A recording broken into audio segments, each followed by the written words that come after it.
இந்த பிரபஞ்சத்துக்குள்ள என்னென்னலாம் இருக்கு? கோடிக்கணக்கான நட்சத்திரங்கள், வாயுக்கள், தூசுகள் சேர்ந்த தொகுப்பு தான் இந்த பிரபஞ்சம். நம்முடைய பூமி பால்வெளி அப்படிங்கிற ஒரு மண்டலத்துல தான் இருக்கு. நம்ம வாழக்கூடிய இடமும் நகரும் காலமும் கூட இந்த பிரபஞ்சத்தின் ஒரு அங்கம் தான். பிரபஞ்சம் நிலையானது கிடையாது. அது தொடர்ந்து விரிவடைஞ்சுக்கிட்டே போகும். அதாவது விண்மீன் மண்டலங்கள் ஒண்ணுக்கொண்ணு விலகிக்கிட்டே இருக்கும். அறிவியல் ரீதியா சுமார் 13.8 பில்லியன் ஆண்டுகளுக்கு முன்பு பெரு வெடிப்பு அப்படிங்கிற ஒரு நிகழ்வின் மூலமா பிரபஞ்சம் தோன்றியதா சொல்லப்படுது. ஒரு மிகச்சிறிய அதிக வெப்பமான புள்ளியிலிருந்து பிரபஞ்சம் விரிவடைய ஆரம்பிக்குது. பல கலாச்சாரங்கள்ல பிரபஞ்சம் அப்படிங்கிறது வெறும் பருப்பொருட்களால ஆனது மட்டும் கிடையாது. அது ஒரு பேராற்றல், அது ஒரு ஒழுங்குமுறை அப்படின்னு சொல்லப்படுது. அண்டத்துல இருக்கிறது தான் பிண்டத்திலையும் இருக்கும் அப்படிங்கிற பழமொழி மனிதனுக்கும் பிரபஞ்சனுக்கும் இடையே இருக்கிற ஒரு ஆழமான தொடர்பை தான் குறிக்குது. பிரபஞ்சத்துக்கு எல்லை இருக்கா அப்படின்னு கேட்டீங்கன்னா, அறிவியலாளர்கள் கண்ணுக்கு தெரிஞ்ச இந்த பிரபஞ்சத்தை மட்டுமே அளவிட முடியுதுன்னு சொல்றாங்க. இதுடைய விட்டம் சுமார் 93 பில்லியன் ஒளி ஆண்டுகள்.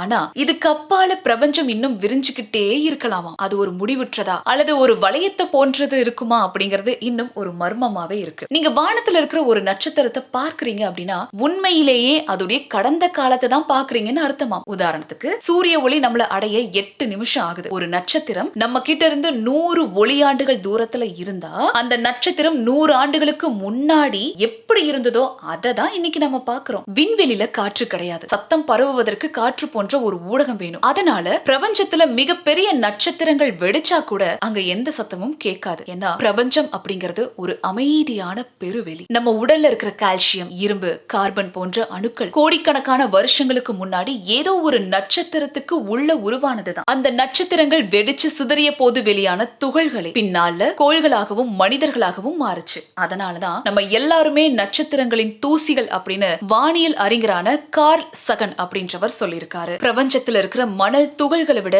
அதிகமான நட்சத்திரங்கள் விண்வெளியில இருக்கு. ஒவ்வொரு நொடியும் பிரபஞ்சம் பல மைல்கள் வேகத்துல விரிவடைஞ்சுக்கிட்டே இருக்கும். சுருக்கமா சொல்லணும்னா, நீங்களும் சரி நானும் சரி நம்ம வாழக்கூடிய இந்த பூமியும் சரி வானத்துல தெரிகிற கோடிக்கணக்கான நட்சத்திரங்களும் சேர்ந்து அந்த எல்லையற்ற பரப்புக்கு பெயர் தான் பிரபஞ்சம்.